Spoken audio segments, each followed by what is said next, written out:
안녕하세요. 최재권의 어른학교 최재권입니다. 긍정학원 138일째고요. 제목이 좀 도발적입니다. 자냐? 이런 얘기 좀 드려볼 거고요. 저 어렸을 때 그런 얘기 좀 들어봤어요. 삼당, 사락 이런 얘기 좀 들어보셨을까요? 3시간을 자면 붙는 거고요. 4시간을 자면 떨어진다. 그런 얘기가 있었습니다. 3시간을 자면 서울에 인서울 하는 거고요. 4시간을 자면 인서울을 못한다. 삼당사락 이런 얘기가 있었는데 정말 말도 안 되는 얘기 같아요.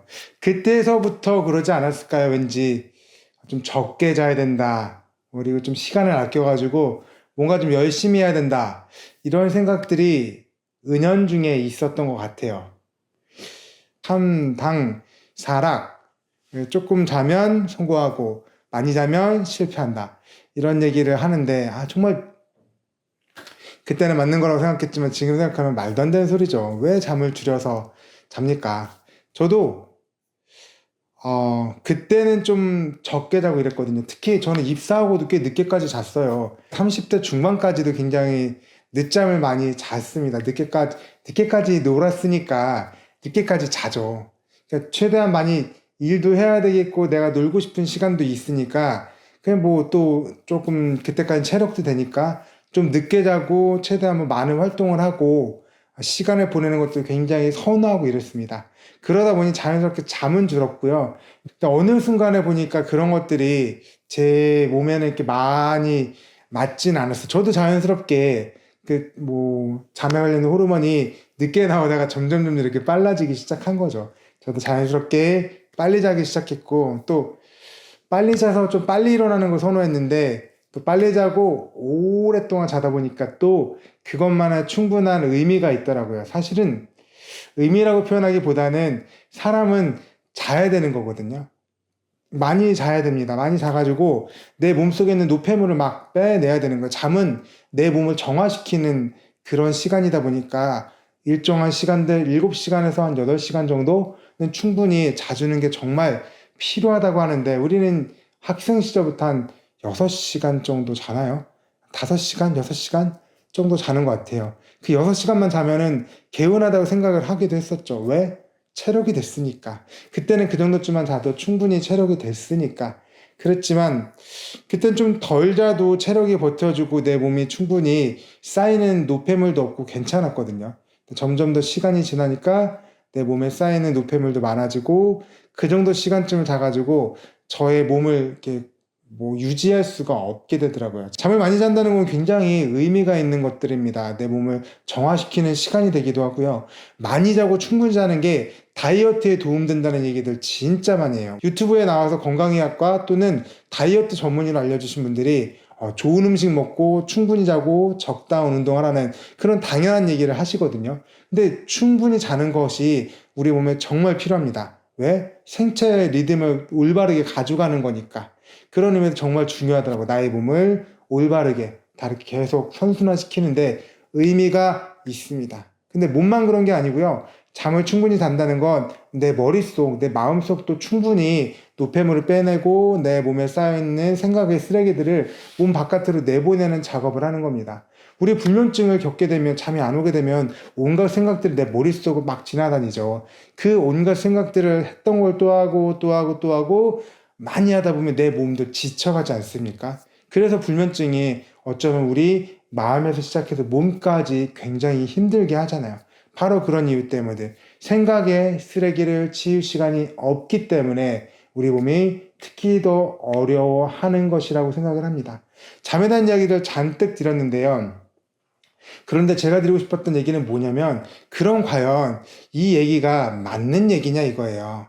3시간을 자면 성공하고 4시간을 자면 떨어진다. 이런 얘기들. 또 그렇고요. 잠을 적게 자야지만 충분히 위대한 사람이 될 수 있다. 열심히 해야지만 대단한 사람이 될 수 있다. 우리 이런 것들 무의식적으로 받아들이는 그런 고정관념들이 굉장히 많이 있어요. 일은 열심히 하는 거라고. 이런 생각도 하잖아요. 땀을 뻘뻘 흘려가면서 최선의 노력을 다하는 것들. 우리 정말 그런 것들 중요하다고 생각하거든요. 근데 맞아요. 맞기도 한데 이 정말 재밌는 건 그 사무직 같은 경우에는 컴퓨터가 발달되고 도구가 좋아짐으로써 한 사람이 나타낼 수 있는 노동의 효용성이 엄청나게 증가한다는 거예요. 예전에는 수기로 문서를 이렇게 써서 만들었단 말이죠. 예전에는 이 손으로 쓰는 것들을 했기 때문에 굉장히 오랜 시간이 걸려서 의미가 있었다면 지금은 누구라도 뚝딱 워드 프로세서로 만듭니다. 엄청나게 많은 데이터들이 있는 것들도 예전에는 한 사람이 한 땀 한 땀 고민하면서 데이터를 맞춰보고 틀린 게 있는지 없는지 정렬을 해보고 이런 작업을 했다면 지금은 엑셀로 딸깍만 누르면 모든 것들이 정렬되고 데이터에 대해서 맞나 틀리냐도 간단한 작업만으로 맞춰볼 수 있습니다. 근데 이 변화가 엄청나게 오래된 것도 아니에요. 사실 훈민정음이 나오고 아래 한글 나오고 엑셀이 나오고 이랬던 시기가요. 불과 30년 정도밖에 안 됐어요. 사실 MS 오피스 2007 버전이랑 지금 나오는 버전이랑 엄청나게 발전이 많이 하긴 했음에도 불구하고 사실은 엑셀 2007 버전만 이용할 줄 알아도 우리가 사무 자동화라는 데는 아무런 지장이 없을 정도로 훌륭합니다. 언제라고요? 2007 버전이라고요. 지금으로부터 무려 20년 전에 나왔던 그 엑셀 프로그램이 지금 쓰기에도 충분합니다. 엄청나죠? 근데 우리는 아직도 그 옛날의 이야기들을 하고 있어요. 제가 개미와 배짱이 얘기를 드려볼게요. 우리 개미는 정말 열심히 일하죠. 그리고 추운 겨울이 왔을 때 본인만의 몫을 다 챙겨놨기 때문에 가족들이랑 하하, 호호 하면서 정말 따뜻한 시간을 보내고 있습니다. 그런데 배짱이는 어떻게 됐죠? 본인이 열심히 놀고 열심히 노래 부를 수 있을 때 노래를 불렀죠. 그리고 추운 겨울이 오니까 힘들었죠. 이런 생각하면 여러분은 어떤 생각이 들어요? 개미가 대단하네. 배짱이 너는 왜 놀기만 했니? 미래를 준비하지 않았니? 라는 얘기를 하잖아요. 근데 개미와 배짱이 얘기가 언제 나온지 아세요? 기원전 6세기입니다. 지금으로부터 2600년 전에 사람들이 하던 이야기가 글로 묶어진 게 400년 전이에요. 17세기, 1600년도에 이제 글로 만들어서 묶여졌거든요. 엄청나죠.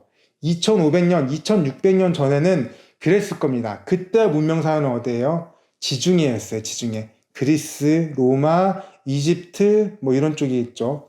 그런 시대에 살던 지중해에 있는 온난한 기후에 살던 사람들은 배짱이처럼 놀다가 어느 한순간 힘들어진 순간이 오면 치명적으로 힘들었을 겁니다. 놀 건 놀더라도 그래도 그럼에도 불구하고 조금씩을 준비하고 미래를 준비하는 게 의미 있었다고 저도 생각을 해요. 그런 거를 교훈으로 남겨주는 거 좋죠. 기후가 아니어도 미래의 어려움에 대비하자는 얘기 정말 좋습니다. 그런데 그게 진짜 모든 거에 다 통용되는 말일까요? 제가 어저께 썼던 부자의 공식 P 곱하기 Q에는 부자가 되고 싶으면 나의 몸값을 올리고 나의 영향력을 넓게 펼쳐 보이란 말씀을 드렸습니다. 그리고 사실 그거보다 더 중요한 건 그 이면에 있는 나의 경험을 차곡차곡 쌓는 것이 더 중요하다는 얘기를 드렸거든요. 개미도 본인만의 경험을 차곡차곡 쌓았습니다. 배짱이도 본인만의 경험을 차곡차곡 쌓았거든요. 그러면 개미와 배짱이 중에 누가 더 올바른 선택을 한 걸까요? 똑같죠. 사실 경험의 크기를 쌓았다는 건 열심히 일을 한 개미나 열심히 본인의 능력을 쌓은 배짱이나 똑같습니다. 단지 우리가 그것들을 단 한 가지 경우로만 봤던 거예요. 배짱이는 힘들어지고 개미는 뭐 조금 편안했던 그 단 한 가지의 경험을 가지고 이야기를 만들어내고 무려 2600년 동안 사람들의 머릿속에 이것이 마치 진리인 것처럼 사로잡았습니다. 그런데 안 그렇단 말이에요. 엑셀 2007 버전을 가지고 지금도 충분히 일을 할 수 있는 것처럼 시대는 불과 100년 전, 200년 전만 하더라도 엄청나게 달라져 있습니다. 우리가 상식이라고 생각했던 그런 것들도 사실은 우리의 상식과 안 맞을 수 있는 거예요. 시대는 이미 많이 바뀌어져 있는데 우리는 옛날의 생각대로 그대로 하고 있는 것일지도 모릅니다. 그래요. 옛날 것이 맞기도 하고 의미 있는 것일 수도 있습니다. 사람들은 계속해서 더 좋은 것들을 쌓아왔거든요. 우리가 과학기술을 보고 100년 전 과학기술이 현대의 과학기술보다 더 낫다라고 손을 드는 사람은 없습니다. 왜? 과학은 최신이 맞다고 생각하거든요. 근데 인문학에 대해서 사람에 관련된 것에 대해서는 그렇게 생각들을 안 하세요. 옛 것이 훨씬 더 좋다. 지금 것들은 왠지 좀 부족한 것들, 떨어지는 것들, 옛날 것들이 되게 압축돼 있고 음유가 많다는 거 이러다면 지금은 되게 풀어져 써져 있고 되게 직설적인 화법이 많다 보니까 옛날 것들이 더 나은 게 아닐까? 생각할 수 있는 것들도 많지 않을까? 이 시간이 오랫동안 지나오면서 훨씬 더 사람들이 선택됐던 거니까 의미 있는 것들이 아닐까? 이런 생각을 하는데 그럴 수도 있고 아닐 수도 있죠. 지금에 있는 굉장히 많은 지식의 홍수 속에 옛 것들보다 부족한 지식들도 있습니다. 근데 옛 것의 지식 위에 그 위에 쌓은 지식들도 얼마든지 많거든요. 우리 스스로 옛날 것이 더 좋다라는 생각을 조금은 버리고 했으면 좋겠습니다. 특히 이런 것들, 열심히 살아야 된다 이런 것들은 좀 우리 머릿속에서 조금 떨쳐졌으면 좋겠어요. 잠은 좀 줄이고 내가 더 몸을 써야 되고 더 열심히 내 시간을 써야 되고 땀을 열심히 흘려야 되고 이런 것들만 가치 있고 의미 있는 게 아닙니다. 땀을 흘리는 게 정말 가치 있었다면 사무직은 있으면 안 돼요. 왜? 육체 노동을 하는 그런 현장에서 일하는 직종들이 훨씬 더 의미 있기 때문에 그래요. 근데 우리는 사무직이 더 좋다고 생각하잖아요. 그렇게 생각하는데 왜 우리 머릿속에 있는 그 몇몇 가지 생각들은 못 버리는 걸까요? 한번 그런 생각을 버리셨으면 좋겠습니다. 어쩌면 우리한테 DNA 속에 숨겨져 있는 옛날 지식들일지도 모릅니다. 나는 그렇게 살아도 돼요. 저는 그렇게 살아도 돼요. 근데 최소한 저희 아이들에게는 그런 얘기를 전해주고 싶지 않았습니다. 그런 얘기를 마지막으로 드려보고 싶어요. 나는 그냥 그렇게 살아도 돼. 난 이미 10년, 20년 동안 살아왔고 앞으로 10년, 20년 정도만 더 일하면 되거든요. 여기서 더 엄청난 삶을 바라기도 하지만 지금 정도에서 머물러도 나는 충분히 행복하고 만족해요. 근데 저희 아이는 그러지 않았으면 좋겠습니다. 저희 아이 최경호, 최찬호 이 두 아이는 그렇지 않은 삶 속에서 살았으면 좋겠습니다. 아빠가 물려줄 수 있는 이야기는 이런 거밖에 없기 때문에 우리 아이들에게 그런 얘기를 꼭 전하고 싶었습니다. 최재권의 어른학교 최재권이었고요. 내일 또 새로운 이야기, 새로운 생각으로 여러분을 만나 뵙도록 하겠습니다. 감사합니다.